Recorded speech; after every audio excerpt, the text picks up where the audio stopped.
That should do it. All right. I'm sorry to be so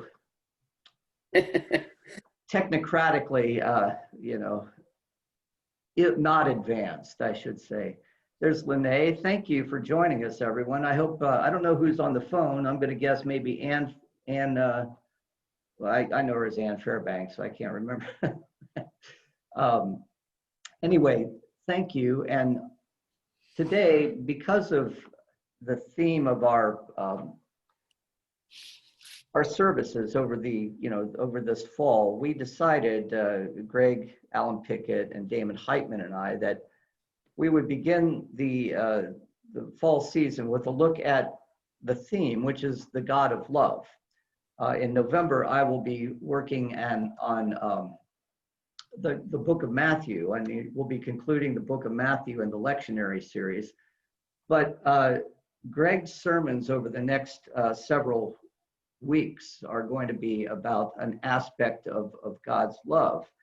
And in our discussions, we thought, well, let's look at how this idea developed historically, because we all know from, especially John, that verse that we all learned, at least I did as a kid, "Beloved, let us love one another, for love is of God, and everyone who loves is born of God and knows God. Those that do not love do not know God, for God is love." That is a common understanding of at least the Presbyterian Church, at least our Presbyterian Church. But probably better than anyone that there are churches out there who want to focus on the wrath of God. And there are certainly places in Scripture where God's wrath is predominant, mostly in the Old Testament. Not entirely so. Of course, we see texts in the New Testament that focus on apocalyptic end of the world and things along those lines. But the Old Testament really features a God who you don't want to cross. You don't poke that bear, you know what I mean? And so I thought we would look at this apparent schizophrenia, if you will, in Scripture and try to understand how it is that we arrived at this understanding of the God of love, and what does that mean exactly? How can the God of love be reconciled with the God of wrath? I was at and eventually by week 3, I want to talk about how this has an effect on our theory of atonement. In other words, how is it that Jesus' death on the cross brings about a reconciliation and a salvation to the world? The way that atonement theory has been developed over the last 2,000 years, in many ways, focuses on a God of wrath as much as it does on a God of love. And there have been many theologians recently who have challenged that idea of atonement, that this understanding of Jesus' death on the cross as a sacrifice that must appease the justice and the wrath of God is misguided. So we'll get a chance to look at that, but I thought we'd start on a journey, because when we look at the Bible, it's really important to note right from the start what we are talking about and where we are talking about. I want to establish from the beginning that the Bible is a people. I used to say this so often in class, I can't remember it now, but a people's testimony to their experience of the liberating acts of God in history. And I like to compare the journey that we're going to be on to a marriage in many ways. And that metaphor is used throughout the Old Testament. God chooses Israel, the people of Israel, as a marriage partner. There's a prophet by the name of Hosea who really who develops this metaphor to great effect. But those of you who are married, that marriage is a journey. The person you married, however many, maybe 30 years ago, maybe even 5 years ago, you are not looking at the same person because today that this person was 5 years ago, because you've learned so much about them. You've developed an understanding of each other. You know each other's strengths, you know each other's weaknesses. You've been through trials together. You've been through happy times. The same is true of the nation of Israel. And so the story that we're going to look at, when we look at the Old Testament and the New Testament together, and I should probably refer to them as the First Testament and the Second Testament, or the New Testament and the Newer Testament. A lot of people are having problems with the idea of the Old Testament, that term, simply because it assumes that there's some sort of supersessionism, as it's called, that Christianity is somehow superseded everything that that took place and everything of importance in the Old Testament, and that is not correct at all. We need to know the Old Testament, the First Testament, the 39 books that precede the New Testament. We need to know that and know it well, because we really cannot understand a book by picking up and reading it, 2/3 of the way through, which is what many people do in the New Testament. Nor can we understand this epic journey by reading the Bible the way that many today like to read the Bible, and that is to start with an assumption about what our church believes or what we believe, and then try to find verses in the Bible that uphold those assumptions. My grandmother used to call things like that bass backwards, So, because basically what you're doing is using the Bible as a tool to support sometimes your own misguided assumptions about God's relationship with the world and Jesus' understanding, or our understanding of Jesus and his death and resurrection. And so in this conversation that we're going to have, we're not going to be doing a lot of cherry picking. We're going to try to start from the beginning and move all the way through to the God of love. But you will see in my subtitle here, from tribal God to universal Savior. It is important to note that as we look at this story and how it emerges, it takes place in a context in which this is the ancient Near East, in which each of these cities along the way, Babylon, for example, or the Nineveh and present, what was known at that time as Assyria, Syria, the Damascus, the Canaanites, the Hittites, the Ammonites, all these small little city-states had their own gods. And a lot of them were pretty much variations on the same theme, but it was a highly polytheistic context, a highly polytheistic geography. And this is the context in which the story of Israel is going to develop.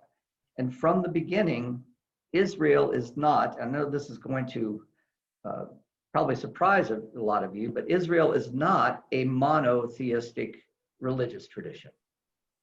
Our theology now, 2,000 years after the fact, tells us it was.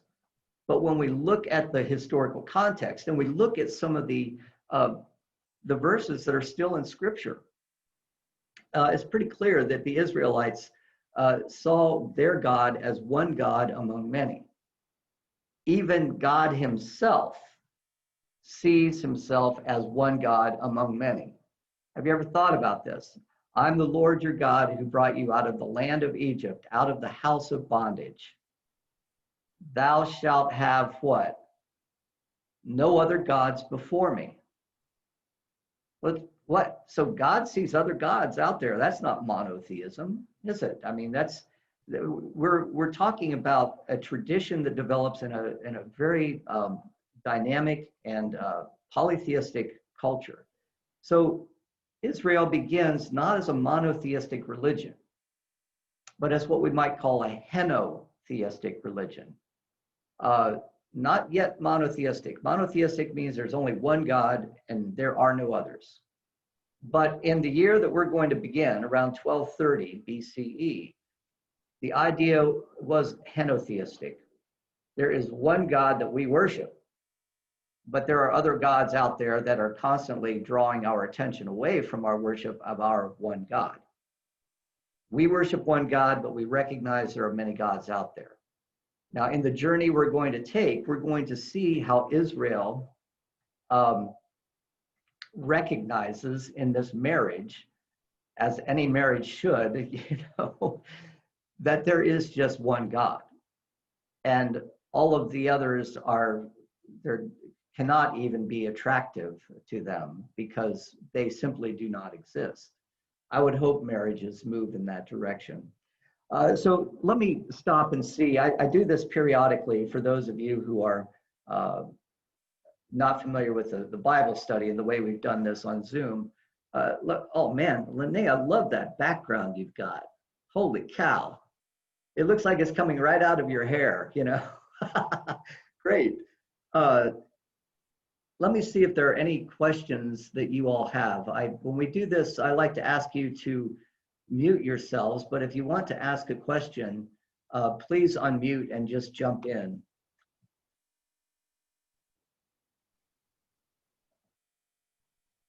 Any?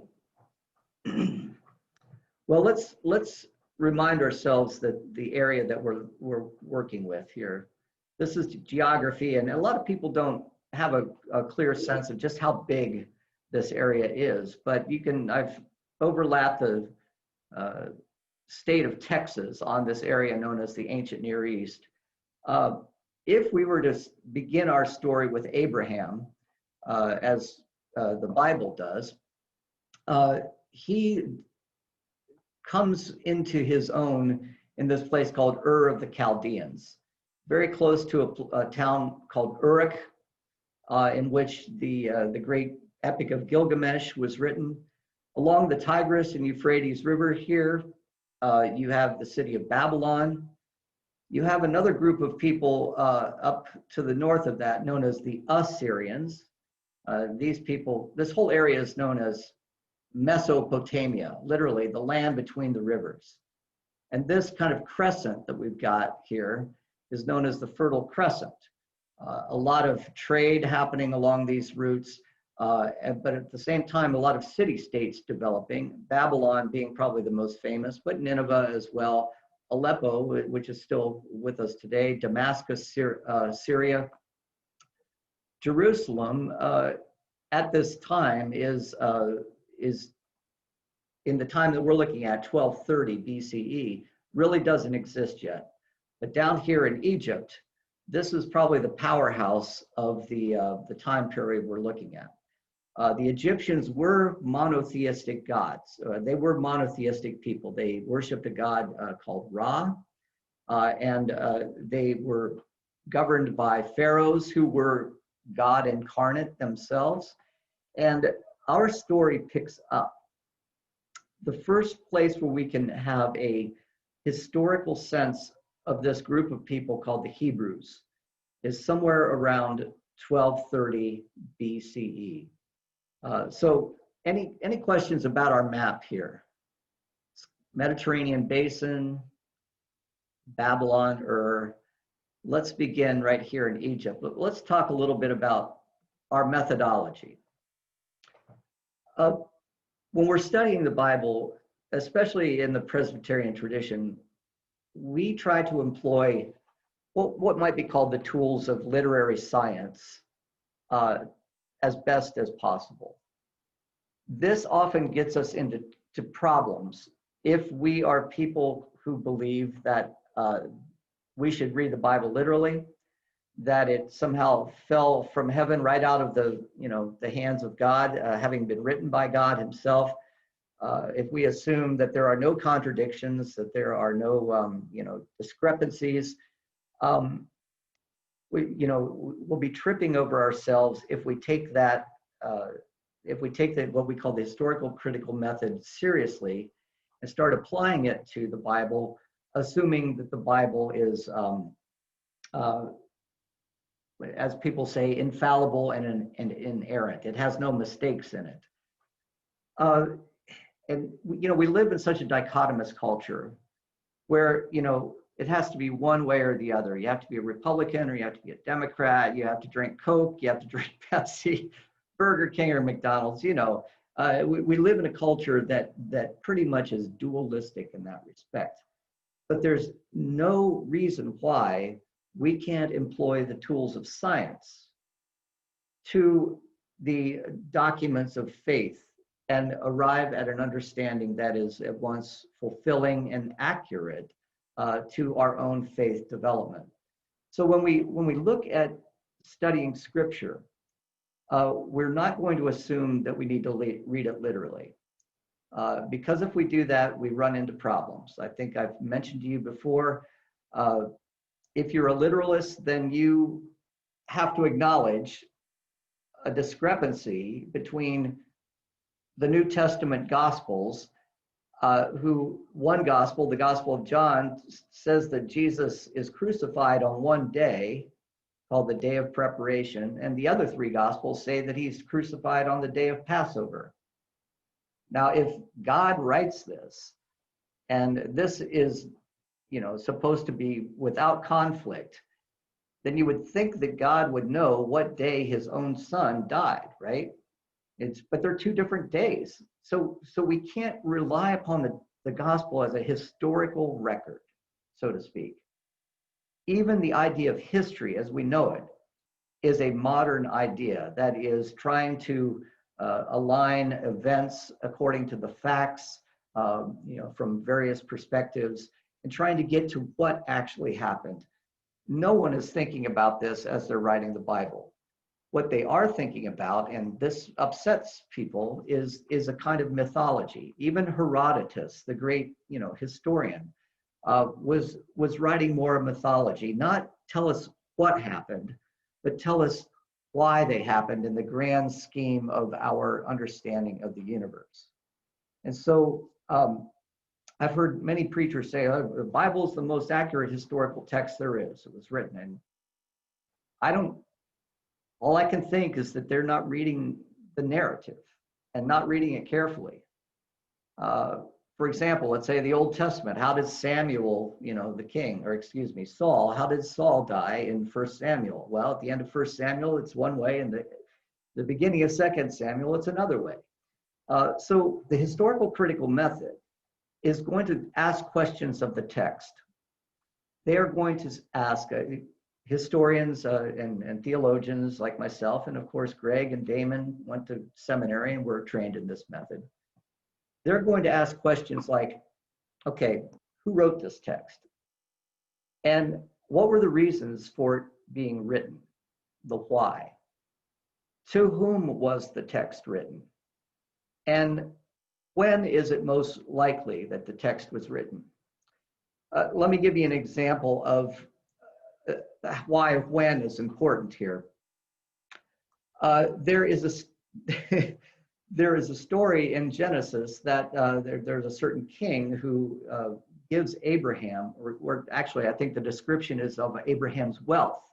He had so many thousands of goats and so many thousands of this, and then he had so many thousands of camels. We think that Abraham, if Abraham existed at all, probably lived around 2000 BCE. The story of his migration seemed to reflect that time period, what we know from the archaeology of that time period. But we know that the story of Abraham was not written in 2000 BCE. Archaeology tells us that camels are not in the ancient, or are not in the area that we know of as Palestine or Israel today until about the time of Solomon. So when Genesis says that Abraham owned, 2,000 camels, what can we say about when that text was written? If there were people around writing when Abraham was around who were literate, you know, what would they have been writing on? How would they have been writing? What this says is that text was probably written after the time of King Solomon, when we know that camels were in the area. Somebody likened this to somebody saying, okay, in the 16th century, this guy was so wealthy that he had 5,000 semi-trucks, living in the 16th century. I mean, it's an anachronistic reference that's being made in the Bible. So when we see discrepancies like that, we have to say to ourselves, when was this text written, and what were the circumstances? So let me offer the opportunity for somebody to get upset with me about that. Anybody have a comment? Please unmute. I will try to see if I see anybody trying to jump in.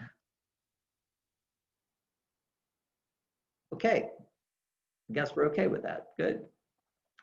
Well, what's the historical context? And other things like the genre of literature that we're looking at. So, for example, there's poetry, there is historical narrative, there is dialogue that happens, and those genres don't often intermingle with each other. They're usually one genre or the next. And so when we read the Old Testament, we can see evidence that a lot of traditions at one time in Israel's history, and people think or scholars think it's around the 5th or the 4th century BCE, in the Old Testament, brought all of these themes together and edited them into the text that we have. So and I will always introduce any class I teach about the Bible with this understanding of how we're reading the Bible, because it's the foundation upon where we're going to go next. So if there are no questions,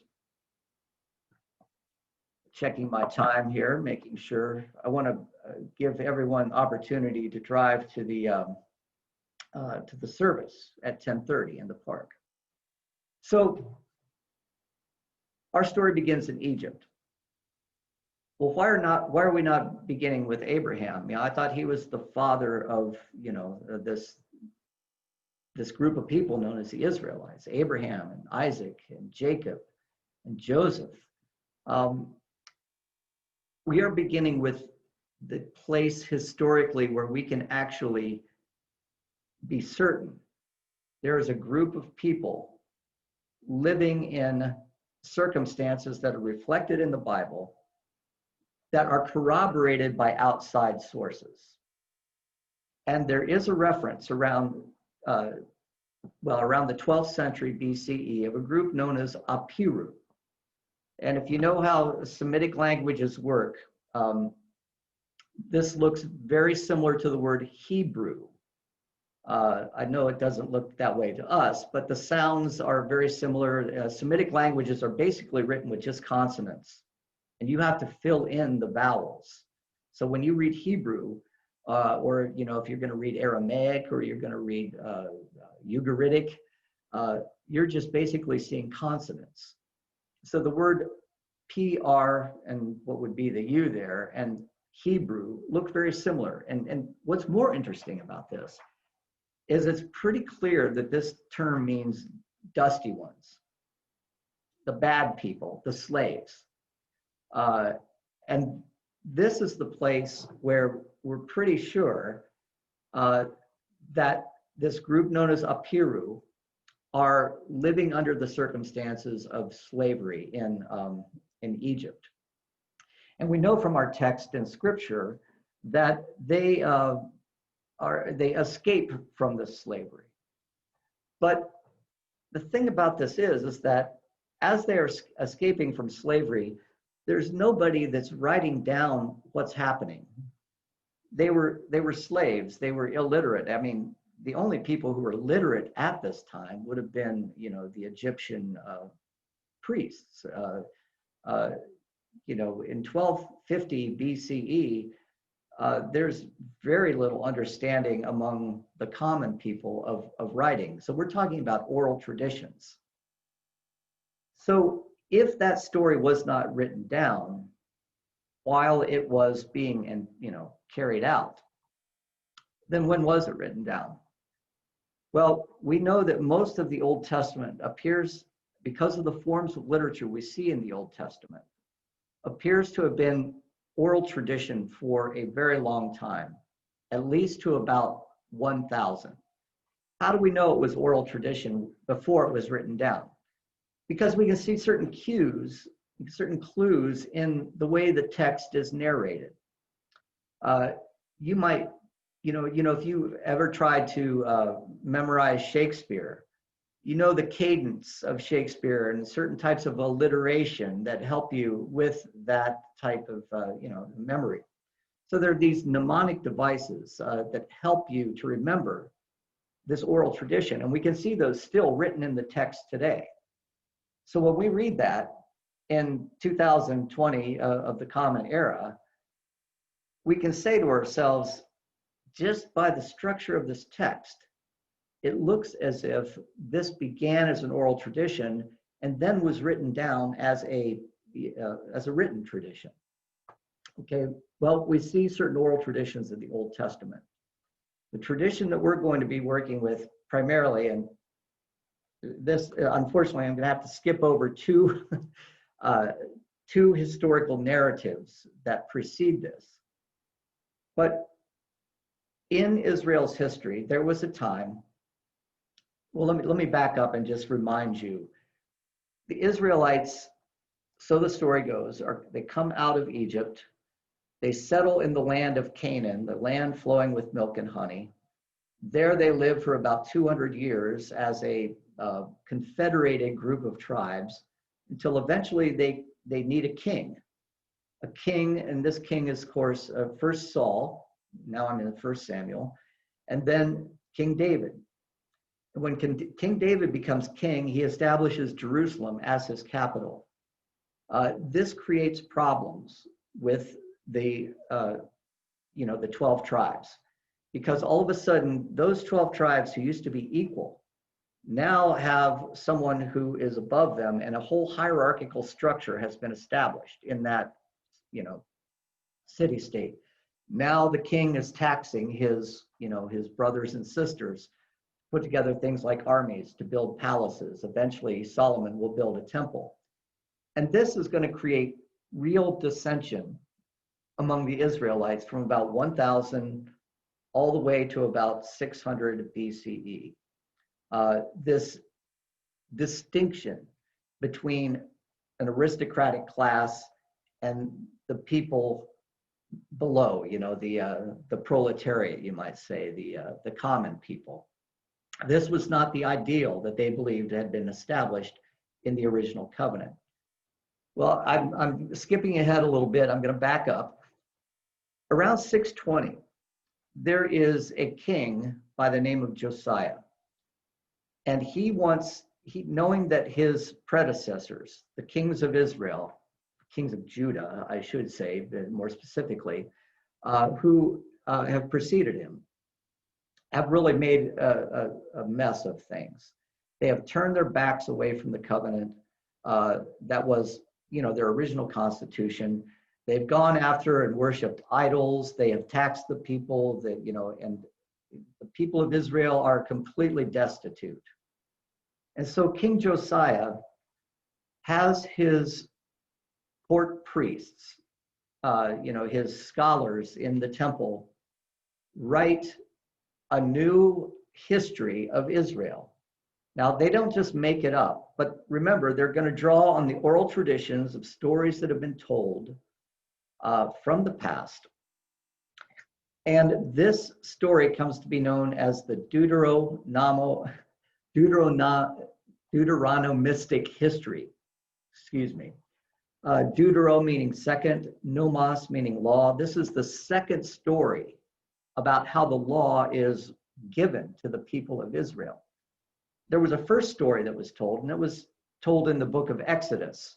And that is a kind of a third-person narrative of Moses drawing the people out of Egypt, bringing them to Mount Sinai and receiving the 10 Commandments. But the book of Deuteronomy is an elaboration on that very same story. But this time is told from the perspective of Moses. Moses, who is the great prophet, who among Jews today is the prophet, right? And now we have something that is being presented to the people. And it was presented in a kind of shifty way, you might say. They were cleaning out the temple, and lo and behold, they found this scroll. Hey, and it's this book of Deuteronomy, and it's got this whole history, and it's told from Moses' perspective. That's what Josiah was telling the people, but he had his court, scholars writing this book. But the important thing about it is that he wanted to lend some legitimacy to the Constitution, the covenant that he was trying to uphold as a king. So if you can create laws that come directly from the mouth of Moses himself, not create laws, if you can reiterate laws that come directly from the mouth of Moses himself, it establishes a kind of legitimacy. And so when we read the Deuteronomistic history, we see a God who is rather powerful. At the time that the history is being written, King Josiah is not a powerful king. He is trying to give the people some sense of hope, because the Babylonians are on the rise against the Assyrians, and both of these city-states have completely just wiped out, Jerusalem and its outlying areas. But King Josiah is trying to, rejuvenate things. And so this story that he writes is one that is meant to give the people hope. So all of this to say, King Josiah is shaping the narrative. He's not making up stories. He's drawing on oral traditions of the people's experience of the liberating acts of God in history. He's not making things up, but he is shaping it in the way to try to give the people a sense of the power of their God. And with this, it's unfortunate that he emphasizes a God that takes on some of the attributes of some of the aggressive tribal gods of, let's say, the Babylonians or the Assyrians or the Hittites. God is presented as another war god. And so if you look at the book of Joshua, for example, part of the Deuteronomistic history, God tells the Israelites to go into the land of Canaan and completely wipe out everybody, right? Well, this is what Josiah is trying to emphasize to his people in 600 BCE of what God is capable of. Our God is just as powerful as the gods of Babylon, as the gods of the Assyrians. So this is the nuance that he is adding to this story. Now, I know all of this is very confusing because I've studied it for 30 years, and it's just now that I'm getting a sense of it. So I'm sure that I'm confusing a lot of you. I think the point I want to make in this is that when we read about the God of powerful acts in the Old Testament, it has the narrative we're reading is a narrative written that has politically expedient purposes in mind. Our God is just as powerful as the rest of the gods. Our God is just as aggressive and warlike and able to overwhelm the other gods. Because when wars happened, and we're talking about a warring time, when wars happened in the ancient Near East, what happened down on the plane of history was just a reflection of what was happening in the skies above. So as the Israelites are fighting the Assyrians, that means the God of Israel is fighting the God of the Assyrians in the heavens above. It's, a reflection of what's happening in the heavenly realm, the realm of meaning. So I'm going to stop there, and I'm going to check my time. Oh boy, we don't have much time. Please let me know what your thoughts are on this. Have I completely confused you?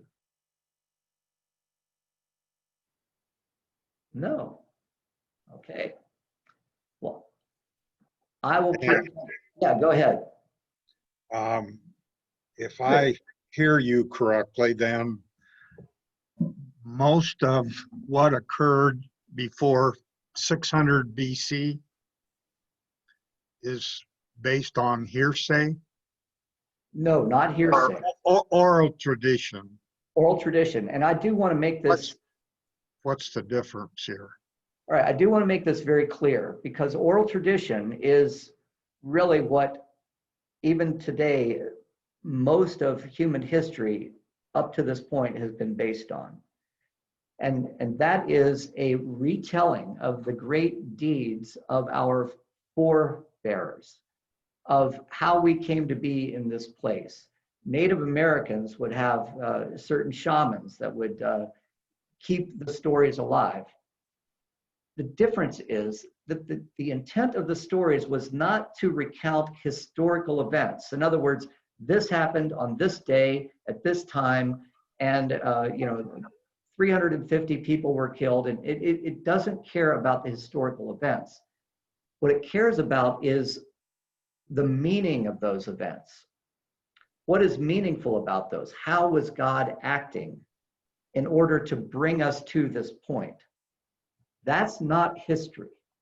History is an academic, scholarly pursuit that is scientific, that tries to collect evidence, have that evidence corroborated by a secondary source, and establish what happens. A historian today doesn't care about meaning.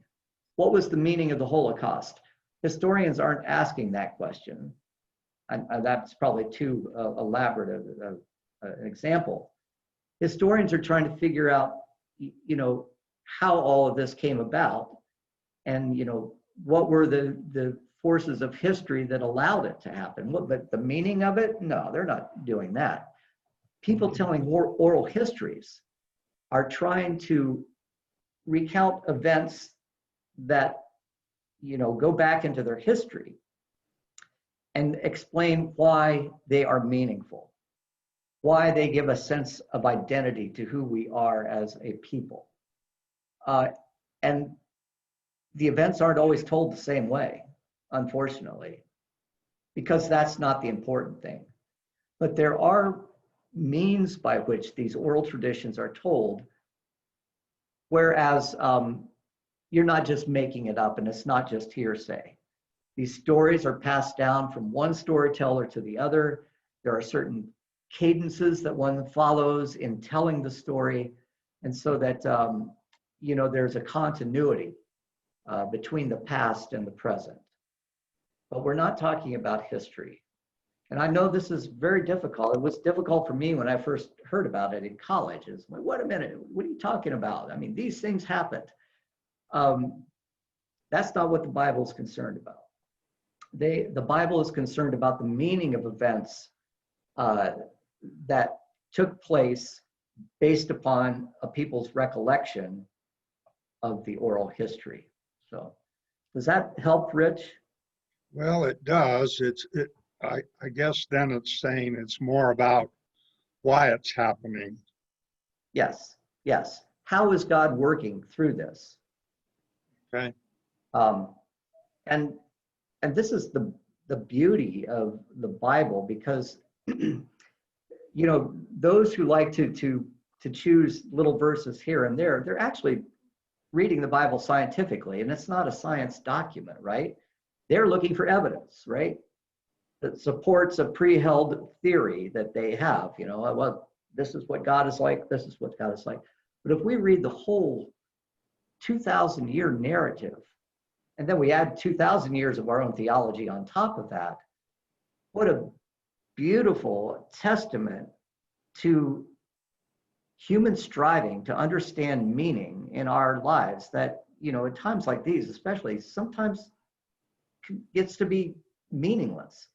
And what an act of faith to keep holding on to the idea that God is working through all of these things. Whether it's the Babylonian captivity, whether it's the destruction of Jerusalem, whether it's the Holocaust, or all of those things, holding on to that thread of faith that says, my oral tradition my forebears tell me that we have encountered situations like this before, and God has been faithful in the midst of that. It adds a whole new dimension to just a bare facts kind of history. So let's get to the place where the oral tradition begins, unless there are other questions. I'm looking down the line here. None. The oral tradition begins in Egypt. That's a place where we have a foothold in history. And the story that is told, you might know, of course, is this is where, I thought I had a previous slide before that. Yes, I did. We're not starting with Abraham. The story begins in Egypt with Moses, being called by God to go and into Egypt, where Moses has just escaped. He's an outlaw, basically. And one thing that's beautiful about the Bible is most of the people we're talking about are outlaws. They're not, they're on the run from the powers that be. And Moses was one of those. And God says, hey, you're going back. And Moses says, hey, you're a burning bush. Why should I listen to you? And God says, well, I'm going to tell you my name. And this is a wonderful, intimate gesture in the marriage that we've been talking about. To know another's name is to know someone intimately. And God says to Moses, I want you to go and tell the people in Egypt that they've forgotten about me. And to give them a better sense of who I am, I want to tell you my name. And my name is, well, it's a term that cannot be mentioned in Hebrew, but we know it as Yahweh. And if you can see this little image I have, I love Marc Chagall. He's a Jewish painter from the early 20th century. But you can see this tetragrammaton, as it's called, the 4 Hebrew letters, Yod, He, Vav, He, up at the top of the burning bush. And it basically means, I am. Martin Buber, a Jewish theologian, says it really means I will be whatever I will be. And the sound of that Yod He Vav He, Yahweh, is a breathy sound, almost as if to say, I am the breath that enlivens all things. I am the source of life, and I want you to go and tell people my name, bring them into the desert to worship me. Of course, Pharaoh does not allow the people to do that. I mean, these are the lowest of the low. These are expendable, slaves. But God has chosen them for a purpose. This is the meaning of the story.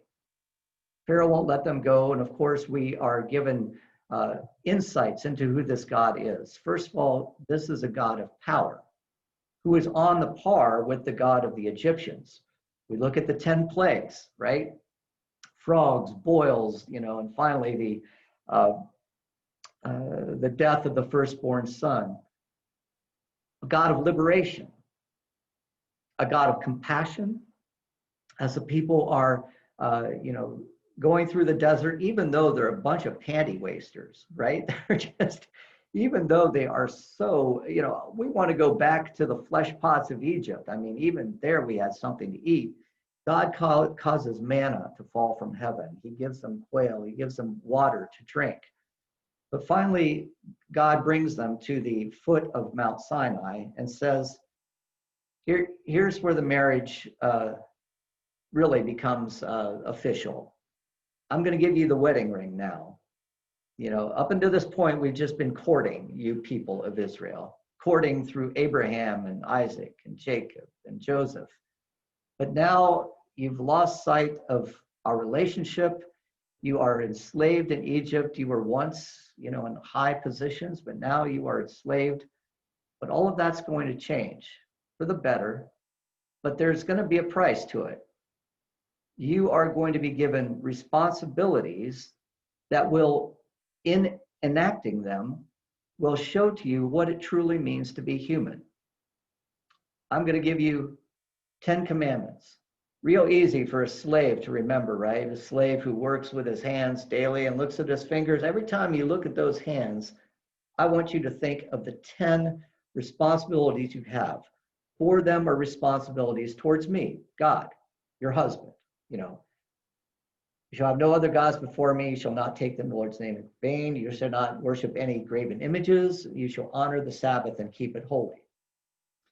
The next six, it's too bad they couldn't be 5 and 5, but they aren't. The next six, and the fifth one, by the way, is what Jewish rabbis say is the most difficult to uphold. Honor your father and mother, that your days in the land might be long and prosperous. Honor your father and mother. Do not kill, do not steal, do not commit adultery, do not covet, do not bear false witness. Those are responsibilities that you have to each other. So there's this wonderful vertical dimension, responsibilities to God, and a vertical or a horizontal dimension, responsibilities to others. This is the constitution of the people of Israel. This constitutes what Israel is. And it's given to them by this God of power, of liberation, of compassion, and a God who requires responsibility.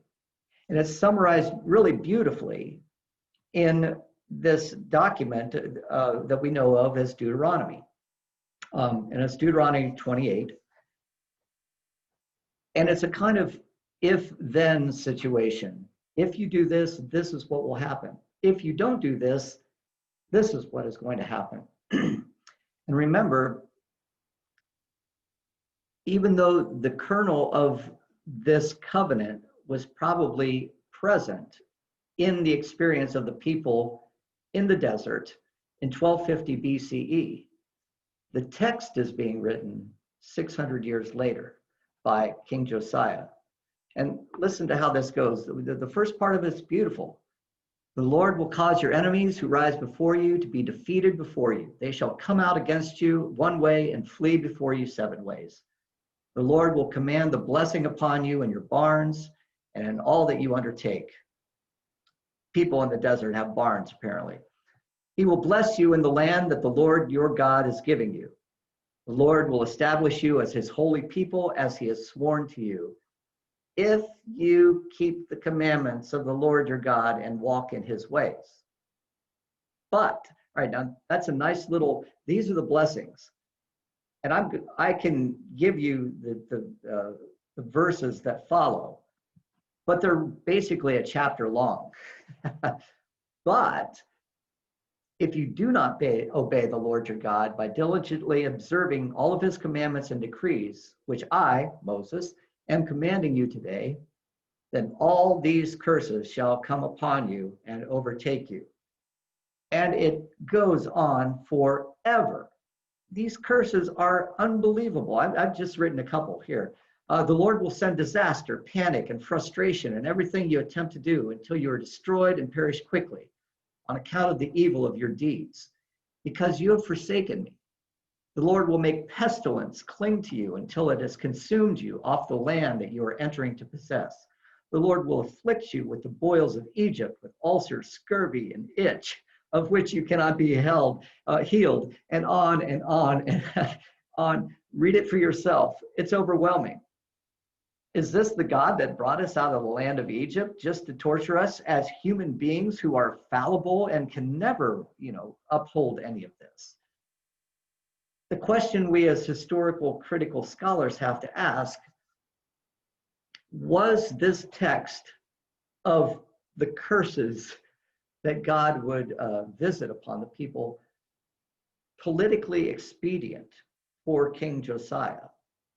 It was important for King Josiah to bring his people under the blanket, you might say, under the dome of a covenant that they had lost sight of. If they didn't do this, they were going to fall to the Babylonians. So follow the covenant. Do not worship the idols you've been worshiping. And these curses are reminiscent of a lot of the early prophets, especially Amos. But did Josiah's lust for power, and it was he wanted to be a king like just the Babylonian kings, did it eclipse our understanding that we find in Exodus of this God of liberation and compassion. And many would say, yes, it did. That God is a jealous God and God is angry, but does God visit these curses upon God's own people? It certainly puts a sense of fear in us. And that is a fear that carries itself through the Old Testament. Now, I know it's 10 minutes after, it's about 10:08. I know some of you want to get to the service, so I'm going to give you that opportunity. I don't think I have another slide here. But this pestilence and destruction, this is Peter Bruegel the Elder, by the way, painting in the late 16th century. As Roman Catholics were destroying the Huguenots in France and other places, this is the kind of pestilence that and warfare and destruction that Josiah has in mind. If you've never seen Bruegel's paintings, he's one who experienced this kind of thing in the first place. Yes, Will? Thank you. I'm just saying thank you. We're going to leave now. Okay, you're welcome. You're welcome. Let me stop and see if there are any questions. We'll come back to this next Sunday. Any questions? There's Ann and Carolyn and Kenton. I don't know who's on the phone, but okay, Dan, back, I don't really have a question. Comments, I just have a comment. You said that you really like the work of Chagall. Yeah. Well, you need to go to the Chagall. You need to go to the Chagall Museum in Nice on the French Riviera. Oh my That's all I'm going to say. You need to go there. Yeah. Well, he's I will always put my favorite artists in here because I think they're relevant to us. So yes, I've heard that that's fantastic. I do want to give people, it is incredible. I do want to give people an opportunity to get to the service. When we come back on Sunday, we'll pick up where we left off. We'll be looking at the next, we'll be looking at an experience that the Israelites have in which they come to believe that God is punishing them.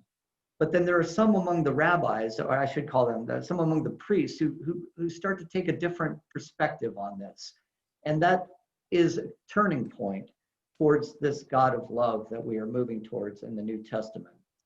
This is complex material, and I do not have enough time to do it all, but hopefully we've gotten some insight from this today. So thank you, everyone. Thank you. Thank you, Dan. Goodness. Yeah, I'm going to stop recording and Okay. we'll be on our way. Okay, thank you, everyone. Thanks. Thank you. Bye. Thank you. See you later. Bye.